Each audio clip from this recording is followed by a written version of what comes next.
Fala pessoal, tudo bem? Pessoal, é o seguinte, já que eu estou falando de dízimo, né, que eu toquei naquele assunto do pastor Cláudio Duarte, eu decidi então fazer um vídeo aqui, um esbocinho bem mais detalhado, explicando para vocês o que era o dízimo segundo a Bíblia, os tipos de dízimos no plural, tá? Vocês vão ver que o dízimo tinha toda uma... Era diferente do dízimo atual, entendeu? Tinha mais de um tipo de dízimo, tudo. Então eu fiz um vídeo para explicar para vocês e também para os cristãos.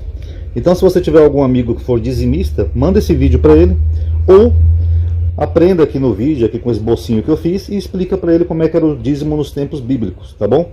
Lembrando que quem puder já dar um like no vídeo, isso vai ajudar a aumentar a atividade, o alcance do canal. Você sabe que o YouTube tá bugado, o algoritmo do YouTube tá ruim, é um dos motivos que eu ando chateado já com o site, tá bom? Então isso vai estar ajudando aí o canal, pelo menos nessa reta final aqui, que finalzinho de mês ajuda até meu AdSense, tá bom? Então vamos lá. Dízimo segundo a Bíblia. Vamos começar com um termo. Dízimo em hebraico possui dois termos, assar, que nem Deuteronômio 14, e massar ou maser, como por exemplo em Malaquias. Ambos derivados da palavra eser, que é 10 em hebraico. Logo, o termo significa a 10ª parte de algo, não necessariamente dinheiro, como hoje em dia é feito. Vou dar um exemplo aqui em Ezequiel. Ó. O efá e o bato serão de uma mesma medida, de modo que o bato contenha a 10ª parte, aqui ó, eser. Só que aqui no caso é maser, né? A 10ª parte do homer, e o efá a 10ª parte do homer. Inclusive acho que é homer, eu li errado, perdão. Conforme o homer será a sua medida. Então note que aqui Ezequiel está falando de unidades, de medida, e ele usa o termo dízimo, que era a 10ª parte dessa medida hebraica aqui, homer. Outro exemplo, aqui ó, em hebraico para quem quiser ver, ó, maser. E aqui tem outra palavrinha, tá? Que não é bem maser, mas em português eles traduzem igual porque também é uma 10ª parte. Aqui é veassirat, tá? Que também se refere à 10ª parte. Outro exemplo, aqui na Abraão e Melquisedeque. Teve uma guerra de 4 reis contra 5. Abraão ajudou nessa guerra, ele saiu do lado vitorioso. E aí tem uma entrega de despojos de guerra, que é chamado de dízimo. Ó, e abençoou, aqui é Melquisedeque, e disse: Bendito seja Abraão pelo Deus Altíssimo, o possuidor dos céus e da terra. E bendito seja o Deus Altíssimo, que entregou os teus inimigos nas tuas mãos e deu-lhe o dízimo de tudo. Eu até tirei o nome de Abraão aqui, porque não tem no hebraico, tá, pessoal? Então o que acontece? Melquisedeque deu uma parte, uns 10%, ou a 10ª parte, daqueles despojos de guerra que eles saíram vitoriosos para Abraão. Ok, o nome de Abraão só aparece no versículo 19, ó, Abraão, e aqui tem o termo maser, que é o termo dízimo, tá bom? Em sua raiz temos o termo issaron, aí é a raiz da palavra, que significa 10ª parte. Também o termo eser, que significa 10, é a outra raiz que eu mostrei aqui. E o termo assar, que significa dar o dízimo, dar a 10ª parte. Na raiz anterior temos desta palavra um termo muito interessante que é asa, que significa fazer, fabricar, realizar, e também maase, que significa feito, obra. Dízimo em grego é o termo degate, ou pagar o dízimo, apodekato, tá? Essa palavrinha aqui, ó, e traduzida como um décimo, tá bom? Então nós vimos o termo, deu para entender, quem não entendeu vê com calma, devagarzinho, vai pausando o vídeo, tá? Mas deu para entender que dízimo era a 10ª parte, pode ser a 10ª parte de qualquer coisa, tanto do homer, quanto do despojo de guerra, tanto de outra coisa qualquer. Então o dízimo necessariamente não é dinheiro, tá? Então é o primeiro ponto. Agora nós vamos ver o segundo ponto. O que eram então os dízimos? Dízimos era a 10ª parte da colheita ou as primícias do gado dos israelitas. Israel era uma nação agrícola e dízimos era o que eles produziam de alimentos. Deuteronômio 14, 22. Preste atenção o que diz aqui. Ó. Certamente darás os dízimos, note que aqui é no plural, de todo o fruto da sua semente. Semente. Dinheiro, a gente planta dinheiro, pessoal? Não. Então aqui é da semente que Deus está falando. Que cada ano se recolher no campo. Outro detalhe interessante, as colheitas eram feitas anualmente. Ó. Então todo ano, quando tivesse colheita, anualmente tinha que dar o fruto do quê? Da semente. Então não era dinheiro. Vamos ver mais um exemplozinho aqui. Ó. Esse versículo que eu citei está aqui em hebraico. Haitizá hashadá. Tá? Fruto da sua semente. Haitizá hassadá. Aqui é sadá, não é chá, perdão. Eu não estou enxergando bem, pessoal. Vou ver se eu consigo fazer meus óculos, tá? Esse ano. Não fica difícil até para fazer esses esboços aqui. Vão dando like aí no vídeo, pessoal, por favor. Malaquias 3:10, que os pastores tanto usam, né, nas igrejas. Tem até alguns envelopezinhos com isso, né? Ó. Trazei todos os dízimos à casa do tesouro. É plural. Dinheiro tem plural? Não. Por que aqui é plural? Porque é o dízimo de tudo que a pessoa produzisse. Para que haja o quê? Ó, mantimento. Então aqui não está falando de dinheiro, é mantimento. Traz os dízimos, na casa do tesouro era o local do templo. Eu já tenho um vídeo específico de Malaquias aqui, mais detalhado, tá? Na minha casa. E depois fazei prova de mim nisto, diz o Senhor dos Exércitos. Se eu não vos abrir as janelas do céu, que é uma expressão que significa mandar chuva, tá, do céu, e não derramar sobre vós uma bênção tal, até que não haja lugar suficiente para recolherdes. Então, esse próprio versículo de Malaquias que eles tanto usam, o versículo atesta que é mantimento, tá? Mais um exemplozinho aqui do Novo Testamento. O próprio Jesus ele fala assim para os fariseus: ó, ai de vós, escribas e fariseus hipócritas, pois que dizimais a hortelã, o endro e o cominho, e desprezais o mais importante da lei, o juízo, a misericórdia e a fé. Deveis, porém, fazer estas coisas e não omitir aquelas. Tá? Então aqui tem até um contextozinho aqui por trás desse versículo, que não cabe aqui, mas é só para citar que até o Novo Testamento atesta que o dízimo era coisa de alimento, não tinha nada a ver com dinheiro. Na época de Jesus tinha dinheiro, o pessoal tinha, tanto que deram lá uma dracma, né, para Jesus, que tinha o rosto de César, né, esculpido, e perguntaram se devia pagar imposto. Então tinha dinheiro. Jesus não viu aquela mulher, a pobre viúva, colocar uma moedinha lá no templo? Ele falou, essa mulher deu tudo que tinha. Então tinha dinheiro. Mas você vê que aqui, ó, na época de Jesus, eles não dizimavam dinheiro, era alimentos. Então, não tem muito o que contra-argumentar disso, entendeu? E para quem eram os dízimos? Então nós já vimos o termo, e nós já vimos o que era. Eram alimentos e a 10ª parte. Então, tinham 3 tipos de dízimo, tá? O primeiro é o Maser Rishon. Rishon é primeiro em hebraico. Em números, o dízimo é dado aos levitas, mas também é um imposto para o levita pagar ao sacerdote. Esse dízimo é chamado de Maser Rishon, o primeiro dízimo que é destinado aos levitas. Isso aqui, pessoal, é uma imagem que eu procurei no Google, tá? Isso aqui são levitas em Israel, tá? Para quem não sabe, eles existem até hoje. Então foi para esse grupo aqui, chamado levitas, descendentes de Arão, que Deus determinou que recebesse o dízimo. Não tem nada a ver nem com pastor, nem com padre, ou com pessoas que se fazem sacerdotes hoje em dia, né? Pega uma Bíblia, sai pregando e começa a receber dízimo dos outros. O dízimo é para esse grupo aqui, ó, os levitas, tá? Olha o que Deus falou aqui, ele está sendo bem claro. Ó. Aqui eu estou lendo, só para mostrar para vocês, número 18. Eis que aos filhos de Levi tenho dado todos os dízimos, aos filhos de Levi, ó, são esses aqui, tá? Em Israel por herança, pelo ministério que executam, o ministério da tenda da congregação. E nunca mais os filhos de Israel se chegarão à tenda da congregação. Aqui eu grifei em vermelho, tá? Que eu vou fazer depois uma análise disso daqui, que eu achei curioso que ele fala nunca mais, dando a entender que antes os israelitas se chegavam à congregação. Para que não levem sobre si o pecado e morram. Mas os levitas executarão o ministério da tenda da congregação, e eles levarão sobre si a sua iniquidade. Pelas vossas gerações, estatuto perpétuo será. O que ele está dizendo? Que é para sempre. Então Deus determinou que para sempre fossem os levitas que tinham que receber os dízimos. E no meio dos filhos de Israel, que nenhuma herança terão, porque os dízimos dos filhos de Israel, que é a 10ª parte, nós já vimos o termo, que oferecem ao Senhor em oferta alçada, tenho dado por herança aos levitas. Porquanto eu lhes disse, no meio dos filhos de Israel, nenhuma herança terão. A herança aqui é a partilha das terras, tá? E falou o Senhor a Moisés, dizendo, também falará aos levitas, e dir-lhes-á, quando receberdes os dízimos dos filhos de Israel, que eu deles vos tenho dado por vossa herança, deles oferecereis uma oferta alçada ao Senhor, os dízimos dos dízimos, tá? Então os levitas também davam dízimo, tá? Aqui, ó. Maser, ma-hamaser. Eu não estou enxergando isso aqui é um men. Mas enfim, maser, men, man, hamaser. Ou seja, o dízimo dos dízimos, tá? Então pergunta, algum pastor atualmente é levita? Ele é descendente de Levi? Algum pastor dá esse dízimo do dízimo? Qual é o papel do pastor na igreja? Ele é o sacerdote ou ele é o levita? Porque se ele é o sacerdote, beleza, então ele teria que receber o dízimo dos levitas. Tem levitas hoje em dia na igreja dele? Agora, se ele é o levita, ele tinha que dar isso aqui, ó, maser, ma-hamaser, ou seja, o dízimo dos dízimos, tá? O segundo tipo de dízimo, maser sheni. Na verdade, o maser sheni é um dízimo cerimonial e não era 10% de toda a colheita. Vou até destacar aqui para vocês perceberem a malandragem, como é diferente, ó. Não era 10% de toda a colheita, mas a 10ª parte dos melhores frutos da colheita. Então, se o cara fazia uma colheita de abacaxi, por exemplo, primeiro ele separava os melhores abacaxi. Esses aqui ficaram bonitos, tal, dá para vender, e aqueles outros ficaram mais murchinhos, sem graça, não sei o quê. Então daqueles que eram os melhores, é que ele separava a 10ª parte. Então não era a 10ª parte de um todo, mas a 10ª parte dos melhores. Ou seja, de toda a colheita era separada a melhor parte, preste atenção. E dessa melhor parte, então, que era retirado os 10% para dizimar. Então não era 10% do que a pessoa tinha, era 10% da melhor parte, a pior parte não era contada. Tá bom? Esse dízimo deveria ser levado para dentro dos limites do templo em Jerusalém, para ser comido pelo marido, esposa, filhos, servos e até mesmo pelos levitas.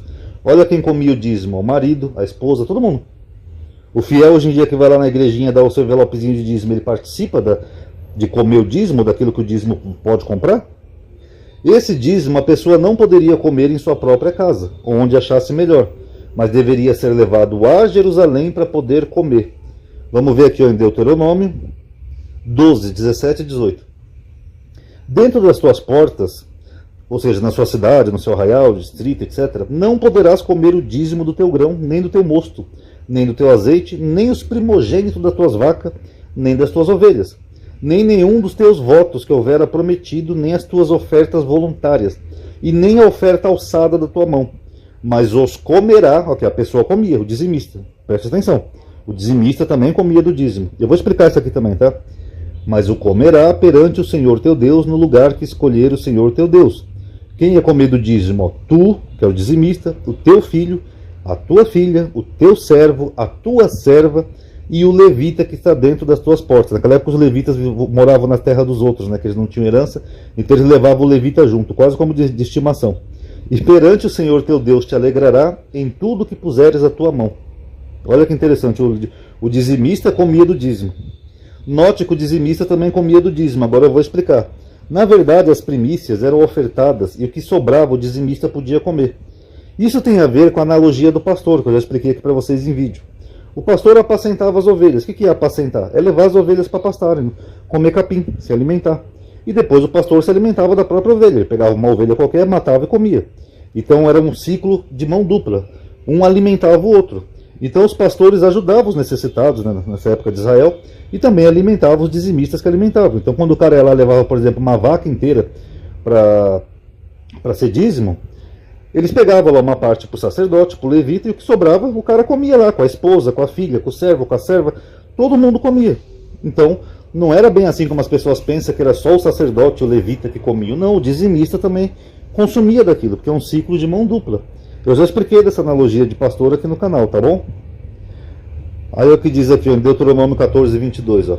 Certamente darás os dízimos de todo o fruto de tua semente, que eu já mostrei ali, ó, e que cada ano se recolher no campo. E perante o Senhor teu Deus, no lugar que escolher para ali fazer habitar o seu nome, que seria o templo, comerás os dízimos do teu grão, do teu mosto, do teu azeite primogênito, de tua vaca, das tuas ovelhas, para que aprendas a temer o Senhor teu Deus todos os dias.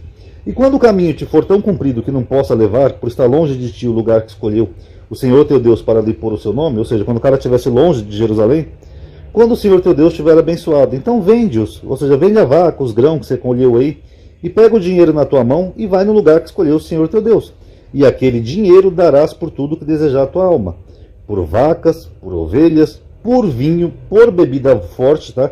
É charcar em hebraico, é bebida forte sim, e por tudo que pedir tua alma. Ó, come-o ali perante o Senhor teu Deus. Alegra-te tu e tua casa. Então vamos supor que o cara tivesse que levar, sei lá, 2 vacas para Jerusalém. Ele fala, poxa, eu não vou conseguir fazer essa viagem que é muito longe. Ele vendia as vaquinhas lá para um vizinho, pegava o dinheiro, chegava lá e comprava o equivalente da oferta dele e comia. O dizimista comia, pessoal. Então não era uma exploração do fiel como a gente vê hoje em dia. O dizimista também tinha direito a participar. O dizimista hoje em dia que vai lá na igreja, dá o seu envelopezinho com 10% do seu salário, ele participa de alguma coisa que esse dinheiro compra? Não, pessoal. Tem pastor aí que compra até fazenda, e aí o dizimista, se quiser ir visitar a fazenda do pastor, arrisca os seguranças meter fogo.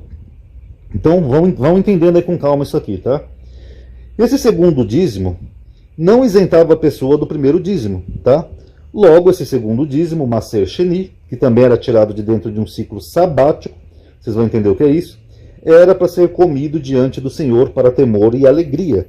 Observação, dentro desse ciclo sabático, que é 7 anos, sábado, esse segundo dízimo, que é o Maser Sheni, se refere ao melhor da colheita dos anos, ó, do ano 1, 2, do ano 4, 5 e 7, tá? Note que aqui eu pulei o ano 3, tá? E o ano 6 também. As colheitas que aconteciam nos anos 3 e 6 tinham um outro propósito que nós vamos ver agora no outro tipo de dízimo. Então esse dízimo aqui que era dado lá no templo, que a pessoa ia, podia até comer do dízimo, ele era só desses anos, ó, 1, 2, 4, 5 e 7, tá bom? Pergunta, pastores recebem dízimo a cada período? Tipo assim, só uma vez por ano? Não, porque não vivem sob uma sociedade agrícola. Eles recebem parte do salário do fiel, não de uma produção de um ano inteiro. Existe atualmente o templo para se levar os dízimos? Deus falou que poderia se levar em qualquer lugar e pronto? Então fica aí para reflexão. E o terceiro tipo de dízimo é o Maser Ani. Veremos agora o terceiro tipo de dízimo no Antigo Testamento, conhecido como dízimo do pobre, em hebraico Maser Ani. Dízimo do pobre. Preste atenção. Porém não desampararás o levita que está dentro das tuas portas, pois não tem parte nem herança contigo. Ao fim de 3 anos, aí o ano 3 que eu mostrei ali para vocês, tirarás todos os dízimos da tua colheita no mesmo ano. Note que é o período de um ano, tá? E os recolherá dentro de tuas portas. Então aqui não precisava ir para Jerusalém. Se o cara estivesse, por exemplo, em Belém, deixava lá em Belém mesmo, tá? Então virá o levita, pois não tem parte nem herança contigo. E o estrangeiro, ó, que nem sequer era judeu, o estrangeiro podia ser um etíope, podia ser um egípcio, não importa, era o estrangeiro. E o órfão e a viúva, o órfão que não tinha pai e mãe, a viúva que não tinha marido, que estão dentro das tuas portas ou da sua cidade, e comerão, e fartar-se-ão. Aqui quem que comeria o dízimo? Ó? O estrangeiro, que era pobre, o órfão e a viúva, os necessitados. Para que o Senhor teu Deus te abençoe em toda a obra que as tuas mãos fizerem. Aqui, ó. Então, uma vez a cada 3 anos, o dízimo era só para esse grupo de pessoas, para os pobres. Claro que tinha o levita também, ó. Não desamparará os levitas, mas basicamente era destinado aos pobres. Vamos ver aqui Deuteronômio 26, ó. Quando acabares de separar todos os dízimos da tua colheita, no ano terceiro, que é o ano dos dízimos, ou o ano terceiro, viu? Então darás ao levita, ao estrangeiro, ao órfão e à viúva, para que comam dentro das tuas portas e se fartem. Não falei que a preocupação de Deus era com órfão, estrangeiro e viúva? E dirás perante o Senhor teu Deus, tirei da minha casa as coisas consagradas e as dei também ao levita, ao estrangeiro, ao órfão e à viúva, conforme a todos os teus mandamentos que me tens ordenado. Não transgredi os teus mandamentos, e nem deles me esqueci. Já imaginou se toda a igreja fizesse isso a cada 3 anos, destinar o dízimos para os pobres? Eu ia ser o maior defensor do dízimo aqui no canal, pessoal. O tanto de gente pobre que passa fome no Brasil, que ia ser ajudada, nem que fosse a cada 3 anos, com cesta básica, comida, arroz, feijão. Eu ia ser o primeiro a defender. Tá dando para entender, pessoal? Maser Rishon, que é o primeiro dízimo que é para o levita. Maser Sheni, que é o segundo dízimo, que era dado lá em Jerusalém, tá? Ao final da colheita de cada ano. E aqui o Maser Ani, que era o dízimo do pobre. Pergunta, pastores destinam um ano para dar o dízimo aos pobres? Algum período de tempo, pelo menos? A cada 3 anos, 7, alguma coisa? Fica aí no ar a pergunta. Então vamos recapitular sobre os 3 dízimos que no Velho Testamento que não podem mais ser praticados, tá? Porque não tem o templo, essas coisas eram só para os levitas, por todos esses motivos. Maser Rishon, que era o primeiro dízimo que era dado aos levitas, que era 10% da colheita, que por suas vezes os levitas retiravam 10% e davam para o Kohen, ou Kohen, que é o sacerdote em hebraico, tá? O Maser Sheni, que era o segundo dízimo, que no primeiro, segundo, quarto, quinto e sétimo ano sabático, o agricultor retirava 10% do melhor da colheita, então aqui é diferente do primeiro, não era 10% de tudo, e levava para Jerusalém, onde era comido ou redimido. É um mandamento judaico que muitas vezes é traduzido erroneamente como caridade, tá? Ela tem origem na palavra tzedek, que é justiça, sendo uma tradução mais precisa, justiça social, que nem eu falei naquele vídeo. É a obrigação que todo judeu tem de doar algo de si, quantificado que no mínimo 10% dos ganhos ao necessitado judeu ou não, filho de Noé, um não judeu. Então é uma obrigação o judeu fazer esse tipo de justiça social, que não é caridade, tá? Pode até ter tomado como caridade, mas é justiça social para que haja igualdade, né, entre as pessoas. Também podem ser doados trabalhos ou conhecimento, e todos os judeus têm que cumprir o tzedakah, tanto os judeus ricos, quanto os miseráveis, quanto as crianças, tá? É um mandamento. Maser Ani. O dízimo do pobre, que no terceiro e sexto ano do ciclo sabático, ou também no sexto ano também, ao invés de levar-se, o Maser Sheni ao templo sagrado, esse era dado aos pobres. Hoje os judeus praticam tzedakah, ou mesmo zedakah, tá bom? Esse tipo de... Vocês podem tomar como caridade, mas é mais uma justiça social. O resgate dos dízimos. O resgate do dízimo se refere a votos. Então não tem nada a ver com esses 3 dízimos aqui que eu falei para vocês. Ele é basicamente sobre votos. Jacó fez um voto que serviria a Deus se ele abençoasse. Um voto é que nem a promessa católica. Eu prometo para Nossa Senhora que se eu conseguir um emprego eu vou parar de fumar. É uma promessa. É um voto, é a mesma coisa. E Jacó prometeu para Deus que iria dar o dízimo para ele. E Jacó fez um voto dizendo: se Deus for comigo e me guardar nesta viagem que faço, e me der pão para comer e veste para vestir, e eu em paz tornar a casa do meu pai, o Senhor me será por Deus, e esta pedra que tenho posto por coluna será casa de Deus, e de tudo quanto me deres, certamente te darei o dízimo. Então aqui, tá vendo, amadinho? Jacó deu o dízimo. Alguns religiosos vão dizer isso, mas eles ignoram aqui, que ele fez um voto. Então não é bem um dízimo isso aqui, ele fez um voto de dar uma 10ª parte do que ele tivesse. Tem algum problema a pessoa fazer um voto na igreja? Não. Não tenho nada contra. Quem é religioso ou cristão quiser fazer, não tenho nada contra. Tá? Davi também fez um voto incondicional, que nem a gente vê aqui no Salmo 132. Lembra-te, Senhor, de Davi e de todas as suas aflições, como jurou ao Senhor e fez votos ao poderoso Deus de Jacó, dizendo: certamente que não me entrarei na tenda de minha casa, nem subirei à minha cama, não darei sono a meus olhos, nem repouso a minhas pálpebras, enquanto não achar lugar para o Senhor, uma morada para o poderoso Deus de Jacó. Então Davi também fez um voto. Os votos eram totalmente voluntários, Deus não exigia voto, a pessoa fazia se quisesse, como está mostrado aqui em Deuteronômio 23. Quando fizeres algum voto ao Senhor teu Deus, não tardarás em cumpri-lo, porque o Senhor teu Deus certamente o requererá de ti, e em ti haverá pecado. Porém, abstendo-se de votar, não haverá pecado em ti. Então, quando alguém quisesse fazer um voto, a pessoa tinha que cumprir rapidamente. Mas se um homem fizesse um voto, não deveria tardar em cumpri-lo. Às vezes a pessoa fazia algum voto precipitado, e Deus proveu um meio de substituir o compromisso, caso acontecesse isso. Em Levítico 27, trata-se do resgate dos votos. Aqui, também todas as dízimas do campo, da semente do campo, do fruto das árvores, são do Senhor. Santas são ao Senhor. Porém, se alguém das suas dízimas resgatar alguma coisa, acrescentará a sua 5ª parte sobre ela. O que é isso de resgatar, Ronaldo? Bom, poderiam ser resgatados tanto pessoas... Deixa eu mostrar aqui o versículo para vocês. Quando alguém fizer algum voto particular, segundo a tua avaliação, serão as pessoas ao Senhor. Então o voto você poderia oferecer a uma pessoa, que nem, por exemplo, Jefité. Ele falou que o que entrasse na porta da casa dele, ele ofereceu ao Senhor. Coincidiu de ser a filha dele. Então ele fez um voto ao Senhor para poder ganhar a guerra. E no caso ele ofereceu a primeira coisa que entrasse, que foi uma pessoa. Então você podia fazer um voto de uma pessoa. Ronaldo, mas Jefité ali ficou um negócio meio esquisito. Sim, vamos pegar outro exemplo então. A mãe de Sansão.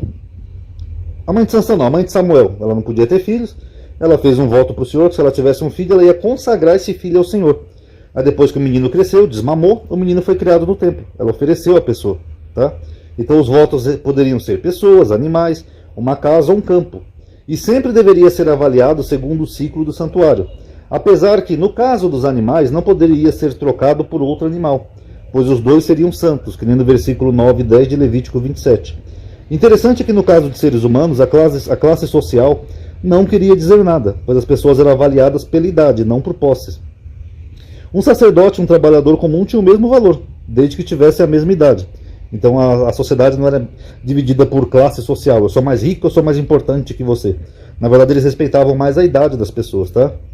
O dízimo é sagrado e não pode ser resgatado, pois é santo ao Senhor. Mas se alguém quisesse resgatar, porque às vezes dava em sementes, e iria precisar delas para um novo plantio, poderia fazer a troca por dinheiro, acrescentando 1/5 do valor que valia aquelas sementes. Tá? Esse é o resgate dos dízimos, que na verdade é só esse caso aí da semente que é dízimo, né? O resto é votos. Para finalizar o vídeo agora, pessoal, deixa eu ver quanto tempo eu já estou aqui de vídeo. 24 minutos. O cristão deve dar o dízimo? O dízimo era preceito da lei judaica, tá? E não vemos em nenhum momento Jesus aos apóstolos mandando dizimar ou pedindo dízimos. Não vemos. Na verdade, nós vemos o oposto em Hebreus. Amadinho, mas você colocou ali um versículo de Jesus falando dos fariseus dando dízimo da hortelã e ele fala, fazeis estas coisas.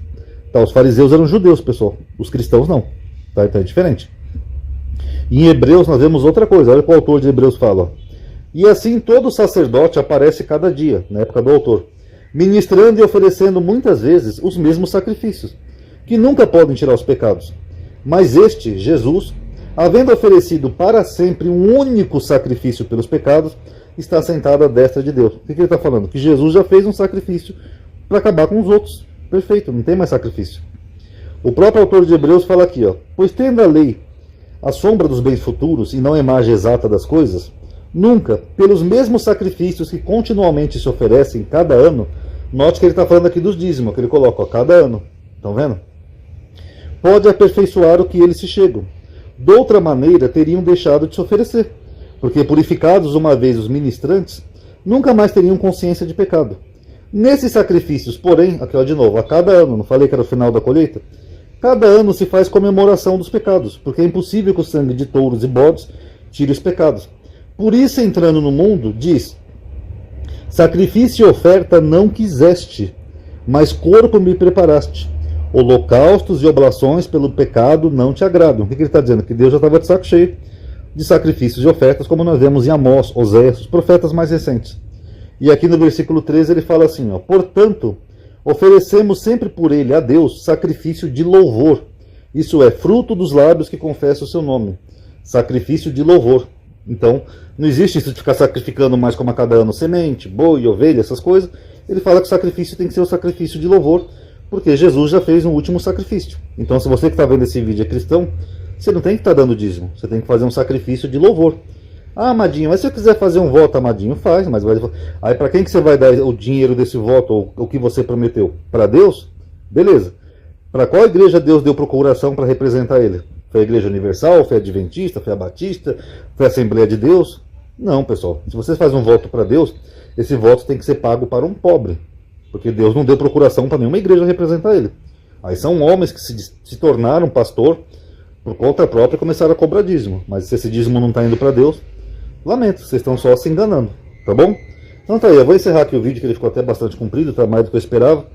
Quem gostou, pessoal, eu sei que é chato estar lembrando de todo o vídeo, dá um likezinho no vídeo, quem sabe assim o canal até continue. Se tiver interação, comentário, atividade, comente aí se vocês sabiam tudo isso de dízimo, essas curiosidades todas. Manda aí pro seu amigo dizimista, que fica aí trabalhando o mês inteiro para depois dar 10% pro pastor. Quem sabe leva eles à reflexão também, tá bom? Lembrando que esse vídeo não é um ataque, esse vídeo é um estudo didático sobre o dízimo nos tempos bíblicos. Tá bom, galerinha? Então, obrigado aí a todos por terem assistido. Paz a todos.